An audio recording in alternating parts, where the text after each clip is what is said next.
우리 성도님들 저 목사 꼴이 왜 저러나 싶으실 텐데, 그래서 제가 설교 전에 약간 설명을 좀 드려야 될 것 같네요. 제가 원래는요 굉장히 건강한 체질입니다.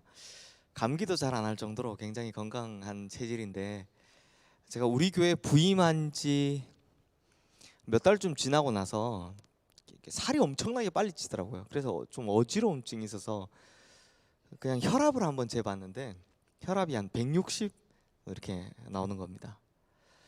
그때 드는 생각이, 야, 이렇게 책상에 가만히 앉아서 설교만 쓰고 신방 가서 우리 성도님들 주시는 거 맛있는 거 따박따박 받아 먹기만 하다가는 이러다 언제 확 갈지 모르겠구나, 이런 생각이 들더라고요. 그래서 야, 운동을 좀 해야 되겠는데 이걸 어떻게 하나 하고 있는데, 때마침 우리 교회 청년부와 친해질 기회가 있었습니다. 그해 이제 청년부 여름 수련회를 제가 찬양 인도도 하고 강사도 하고 이렇게 완전히 다 섬길 수 있었고요. 또 여름 아울리치도 단기 선교도 함께 갈 수 있었죠. 근데 보니까 청년들이 이게 모여서 축구를 하더라고요. 그래서 그 계기로 인해서 주일마다 청년들이 축구하는데 좀 끼워 달라고 그래서 제가 부탁을 했습니다. 그래서 따라다니기 시작했습니다. 제 건강도 좀 챙기고요. 또 하나는 우리 청년들 사실 얼굴 보기 힘들거든요. 저는 1, 2, 3부 예배만 하니까. 심지어 우리 교회 청년인지도 모르는 청년들이 있어서, 야, 청년들하고 이렇게 어렵게 한번 신뢰를 이렇게 관계를 쌓았는데 이 친밀한 교제가 끊어지는 게 안 되겠다 싶어서 건강과 선교라는 이 두 마리 토끼를 다 잡겠다, 일석이조가 되겠다라고 하면서 이 축구를 참여했습니다. 그리고 제 성격이 원래 그런지 뭘 하면 열심히 하거든요. 진짜 열심히 참석했습니다. 근데 너무 열심히 했는지 또 한동안 또 코로나 때문에 한참 쉬었잖아요. 못했잖아요. 그러다가 또 갑자기 하니까 지난 주일에 축구 갔다가 축구 시작도 못 해보고 오른쪽 아킬레스건이 끊어졌습니다.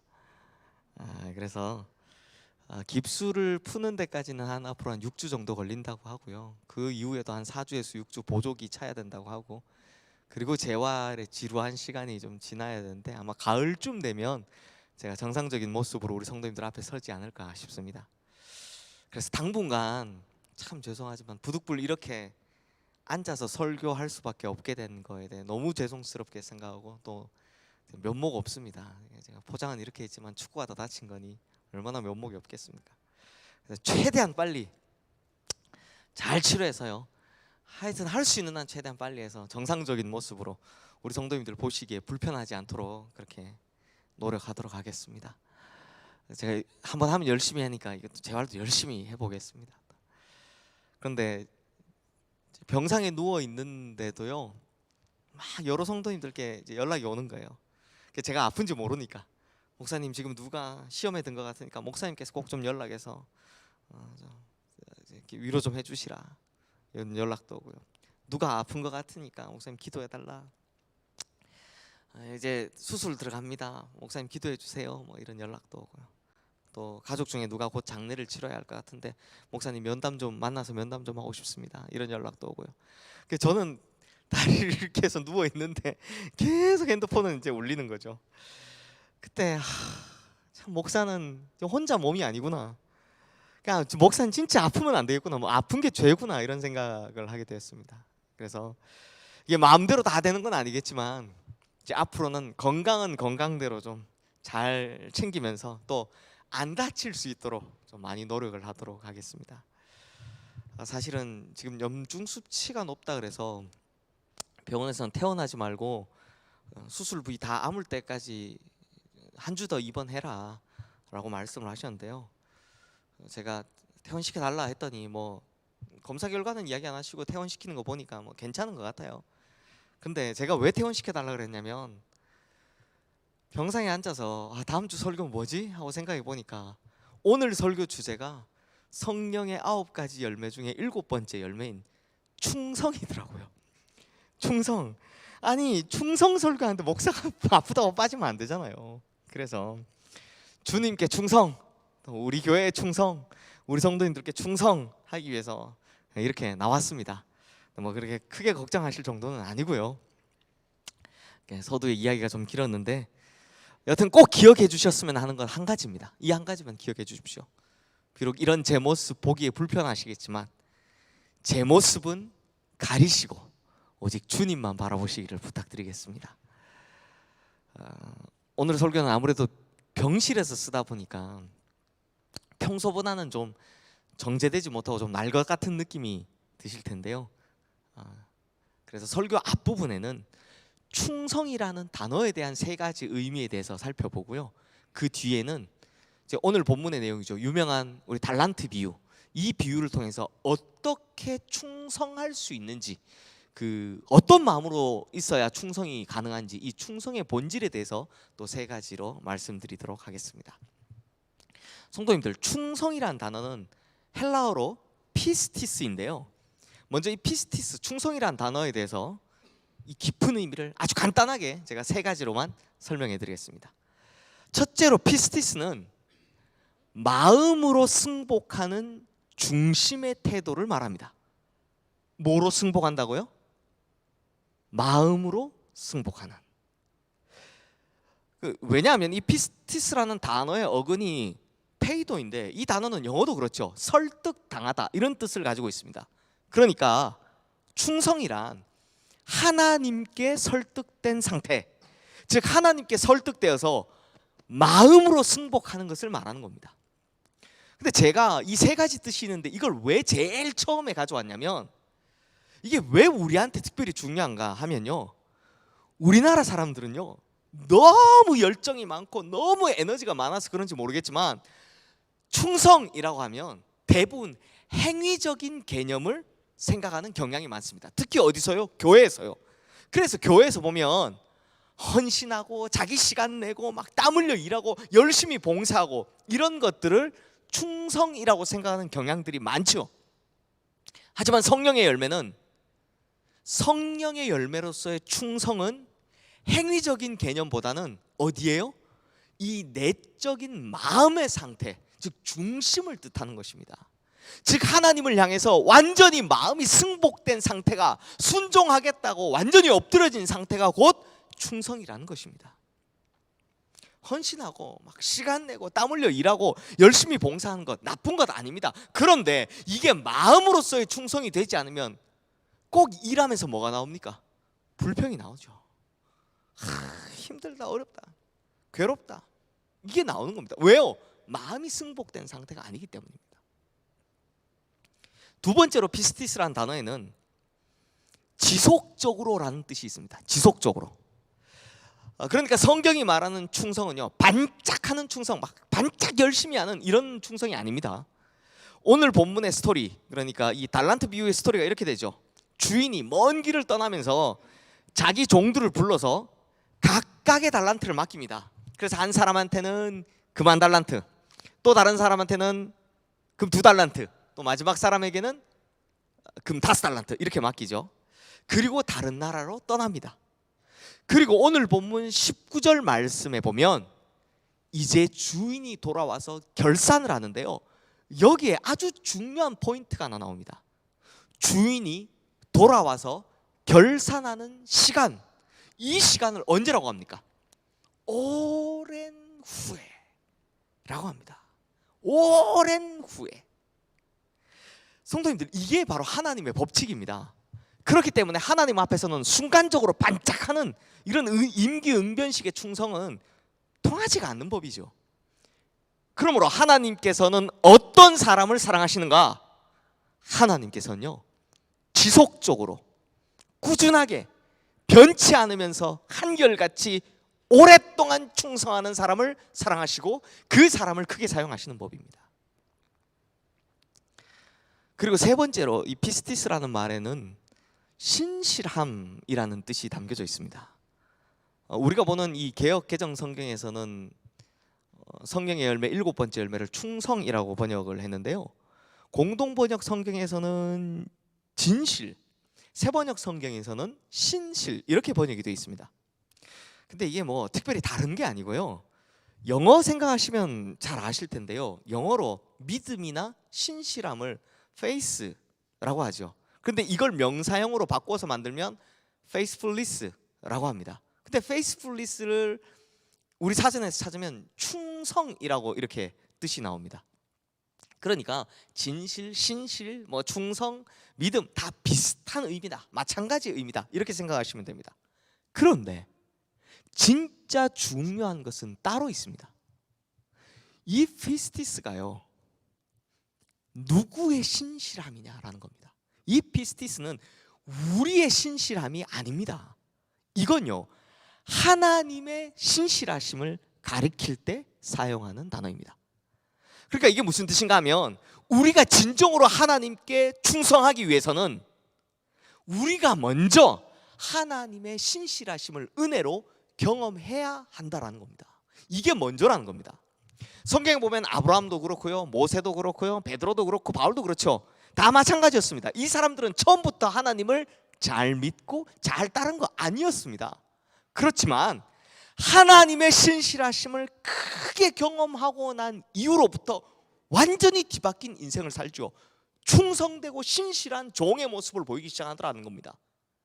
그러므로 우리가 하나님께 진정으로 충성하기 위해서 하나님의 신실하심이란 그 큰 은혜를 먼저 경험해야 한다라는 겁니다. 실제로 가끔 저한테 오셔서요, 이런 부탁하시는 분들이 계세요. 목사님, 누구한테 가서 봉사 좀 하라고 하세요. 누구한테 가서 목사님이 좀 설득해서 그 사람 교회 일 좀 하라고 하세요. 이런 이야기들을 하시거든요. 물론 지금 당장 일할 사람이 없어서 답답하신 거라면 충분히 이해합니다. 그리고 일해야 되는 사람인데 안 하고 있으면 이것도 문제가 되죠. 하지만 개념적으로 충성은요, 먼저 내가 하나님의 신실하심을 경험하지 않으면, 아주 우리식 표현을 하면 은혜를 받지 않으면 아무리 목사가 가서 설득해도 안 되는 법입니다.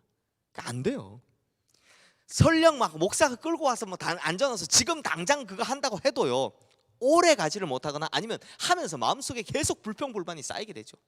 내가 이걸 왜 하나, 뭐 이런 생각을 하는 겁니다.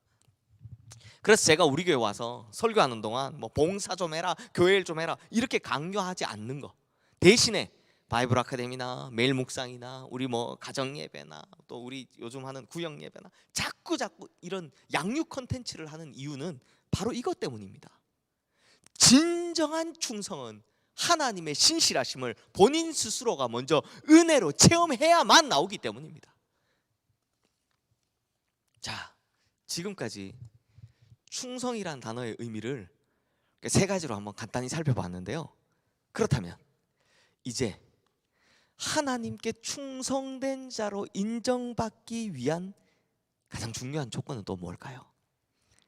이제 오늘 본문 말씀, 이 달란트 비유를 통해서 어떤 마음을 품고 또 어떤 생각을 가져야 하나님께 충성할 수 있는지, 이 충성의 본질에 대해서도 한 세 가지로 알아보도록 하겠습니다. 첫 번째 충성의 본질은 어떤 마음을 가져야 되는지는 오늘 본문 14절 말씀에 있습니다. 우리 함께 읽어보겠습니다. 또 어떤 사람이 타국에 갈 때 그 종들을 불러 자기 소유를 맡김과 같으니, 이걸 청지기 의식이라고 하죠. 그러니까 내가 가진 모든 소유의 주인이 따로 있다라는 것을 아는 겁니다. 이게 바로 충성의 출발점입니다. 오늘 본문에 보시면요, 맡겼다라는 말이, 주인이 이제 맡겼다란 말이죠. 이 말이 14절, 21절, 23절, 27절에 나오고요.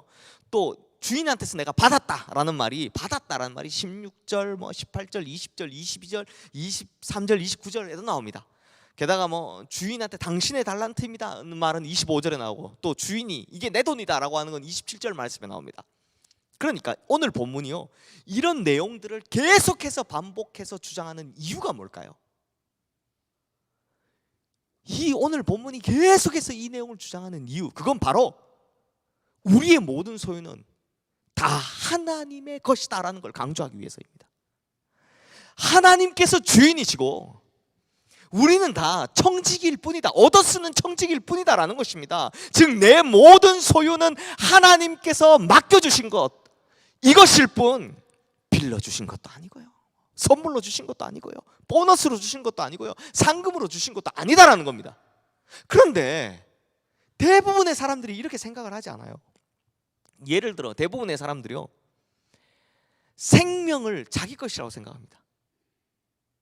그래서 생명 끊는 걸 쉽게 여기는 사람도 있죠. 자기 스스로. 인생도 자기 것이라고 생각합니다. 그래서 막 살아갑니다.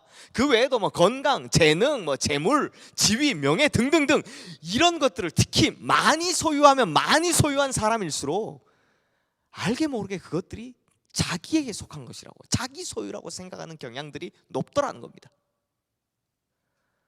그런데 목회를 하다 보면요, 그게 안타까워요. 왜? 꼭 그러다가 고난을 겪을 때가 되면, 꼭 고난을 겪을 때가 돼서야 아이고 하나님 이러면서 교회 와가지고 그때서야 아이고 내 모든 것의 주인이 하나님이었는데, 이걸 그때서야 인정을 하게 되더라니까요. 건강할 때는 건강이 다 자기 거라고 생각합니다. 그런데요, 건강을 잃어버리고 나면 그때서야 이게 내 것이 아니라 하나님 것이었구나, 이걸 그때서야 알더라는 겁니다. 돈 많을 때는 그 돈이 다 자기 거라고 생각합니다. 그래서 막 돈 펑펑 쓰죠. 근데 그러다 돈이 자기 수중에서 다 빠져나가고 없으면 그때서야 그 돈이 자기 게 아니라 하나님 거라는 걸 그때서야 인정을 하더라는 겁니다. 딱 소 잃고 외양간 고친다고 꼭 이렇게 힘든 고난을 겪고 나서야 하나님 찾는 모습들이, 제가 목사인 제가 봤을 때 너무 안타깝더라는 거죠. 그러므로 우리 성도님들은 미리 깨닫고 미리 명심하셔야 합니다. 내 모든 것의 주인은 내가 아니라 하나님이십니다. 이걸 제대로 깨닫고 있을 때, 그때 우리는 하나님을 향해 제대로 된 충성을 할 수 있는 것입니다. 이제 두 번째 충성의 본질에 대해서 말씀드리려고 하는데요, 제가 우리 성도님들께 질문 한번 해볼게요. 성도님들, 충성의 반대말이 뭘까요? 충성의 반대말. 네. 충성의 반대말을 사전에서 찾아봤더니 반역이라고 합니다. 반역, 뭐 배신, 뭐 이런 거죠. 그러면 이번엔 좀 쉬운 걸로 할게요. 게으름의 반대말은 뭘까요? 네, 부지런함. 이건 또 다 잘 맞추시네요. 1, 2, 3부 공이 다 이건 다 잘 맞추십니다. 부지런함이겠죠. 충성의 반대말은 반역 혹은 배신, 게으름의 반대말은 부지런함. 그런데 오늘 본문에 보면요, 좀 특이한데요, 착하고 충성된 종아의 반대말이 뭐로 나오느냐? 악하고 게으른 종아로 나옵니다. 여기서 착하다와 악하다가 대칭으로 쓰여진 건 이해가 되시죠? 그런데 충성과 게으름이 대칭으로 쓰여진 거, 이거 좀 이상하지 않습니까? 뭐 예를 들어 착하고 충성된 종아라고 했으면 악하고 반역된 종아 이렇게 하시든지, 아니면 악하고 게으른 종아라고 하셨으면 착하고 부지런한 종아 이렇게 하시든지, 이래야 맞는 거잖아요. 그런데 영적인 세계에서는 이게 맞습니다. 왜냐하면 충성은 하나님을 위해 부지런히 살아라 라는 부르심이기 때문입니다. 실제로 예수님께서는요, 단 한 번도 자신의 제자들한테 그들의 삶이 편하고 쉬울 것이다 라는 이야기를 단 한 번도 하신 적이 없습니다. 예수님을 따르는 길은 처음부터 끝까지 좁은 길이고 십자가의 길이다 라고 말씀하셨습니다. 영적인 승리를 위해서 너무 부지런해야 되고 심지어 고단하기까지 한 그런 좁은 길로 우리를 부르셨다라는 것이죠. 그래서 충성에는 절제나 희생 같은 것들이 요구되기 마련인 겁니다. 그런데 게으른 사람들은 어떻다고요? 믿음 생활에 있어서 자기 영혼을 위해서 절제나 희생 같은 이런 대가들을 절대로 지불하지 않으려 하는 겁니다. 가짜 평안이죠. 가짜 평안. 바로 이것이 하나님을 향한 불충이요, 그리고 중요한 것, 이 영적 게으름이 바로 악이다라는 것입니다.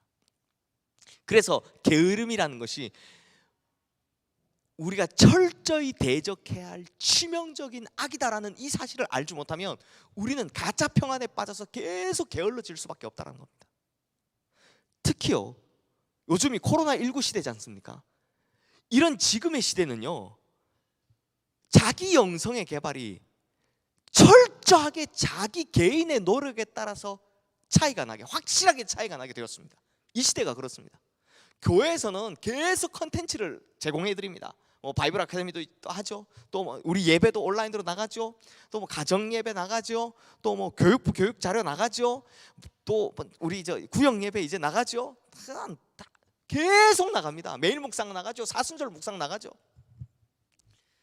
그러니 이때 누가 착하고 충성되냐, 즉 누가 착하고 부지런하냐, 아니면 누가 악하고 게으르냐, 이것이 확실하게 판명나게 되는 법입니다. 성도님들, 오늘 본문 16절 말씀 보시면 5달란트 받은 사람, 그러니까 칭찬받은 사람, 이 사람은요 뭐라고 합니까? 바로 가서 라고 합니다. 이 사람은 머뭇거리거나 갈등하지 않았습니다. 즉각적으로 순종하고 즉각적으로 결단하고 즉각적으로 행동한 겁니다. 그래서 착하고 충성된 종이다 라고 불리게 된 거죠. 반면에 그렇지 못했던 1달란트 받은 사람은 결국 악하고 게으른 종이다 라는 평가를 받게 되는 겁니다. 근데 성도님들, 제가 이번에 이 본문을 쭉 묵상하다 보니까 사실 이 말씀이 달란트 비유가 너무 유명한 말씀이라 우리 다 잘 아는 말씀이잖아요. 근데 이번에 이걸 가만히 보니까요, 참 재밌는 거 하나가 발견할 수 있더라고요. 이게 제일 재밌었는데, 이게 뭐냐, 몸이 게으르다고 해서 혀까지 게으른 건 아니더라고요. 자, 한번 보십시오. 5달란트 받은 사람, 2달란트 받은 사람, 이 사람들은 칭찬받은 사람이죠. 이 사람들은요, 주인이요, 내게 몇 달란트 주셨는데, 그럼 5달란트 주셨는데, 2달란트 주셨는데, 보소서 내가 또 몇 달란트를 남겼나이다, 이 말 외에는 다른 말을 하지 않습니다. 그러니까 이 두 사람은 착하고 충성된 종이라고 칭찬받은 이 두 사람의 대화는 내가 몇 달란트 받았는데 몇 달란트 남겼습니다, 이 말 외에 없습니다. 그런데 악하고 게으른 종이 된 이 1달란트 받은 사람은 대사가 깁니다. 아, 이래서 그랬고요, 막 저래서 그랬고요, 막 이래서 그랬고 저래서. 그러니까 오히려 이 게으른 자일수록 입은 더 분주하기 마련이라는 겁니다. 막 떠든 거죠. 왜? 핑계 대기 바쁘니까요. 이 대표적인 핑계로요, 24절 말씀에 보면 주인이여 당신은 굳은 사람이라 라고 말을 합니다. 여기서 굳은 사람, 우리말로 번역하면, 쉽게 좀 번역하면 인색한 사람이라는 뜻입니다. 그러니까 지금 자기가 잘못해놓고 누구 탓하고 있다고요? 심지어 주인 탓까지 하고 있더라는 겁니다. 그러니까 몸은 게으른 반면에 혀는 핑계 대느라고 변명하느라고 분주하기 짝이 없더라는 겁니다. 이럴 거면 그냥 몸이 부지런하지. 아니 성도님들, 실제로 우리 주변에서 이렇게 혀만 바쁜 사람 보면 솔직히 속으로 얼마나 짜증납니까? 아이고 저 인간 왜 이런 생각 안 듭니까? 그러므로 성도님들, 우리 이런 사람 되지 말자고요. 영적으로요, 우리의 이런 영적인 게으름을 버리지 않으면요, 이런 불평하고 비난하고 변명하는 습관 못 버립니다. 이걸 버리지도 못할 뿐만 아니라 절대로 하나님 앞에서 착하고 충성된 종이 될 수 없다는 것 반드시 명심하시기를 바랍니다. 그리고 마지막으로 세 번째 충성의 본질은 오늘 본문 21절 말씀에 있습니다. 우리 함께 읽겠습니다. 그 주인이 이르되 잘하였도다 착하고 충성된 종아, 내가 적은 일에 충성하였음에 내가 많은 것을 내게 맡기리니 내 주인의 즐거움에 참여할지어다 하고. 성도님들, 이 말씀을 잘 보시면, 잘 분석해 보시면 이 말씀에는 3가지의 칭찬과 2가지의 보상이 있는 것을 발견하실 수 있습니다. 제가 색깔로 표현했는데요, 우선 3가지의 칭찬은 빨간색이죠. 잘하였도다, 착하고 충성된 종아, 이 3가지입니다. 그리고 2가지의 보상은 내가 적은 일에 충성하였음에 많은 것을 내게 맡기겠다라는 것과 주인의 즐거움에 참여할지어다 라는 겁니다. 그런데요 성도님들, 여기서 좀 이상한 게 있습니다. 네가 적은 일에 충성하였다 라고 하는데요, 우리 성도님들 이미 많이들 아시겠지만 달란트라는 거, 이 달란트라는 건요, 당시에 돈을 세는 단위 중에는 제일 큰 단위였습니다.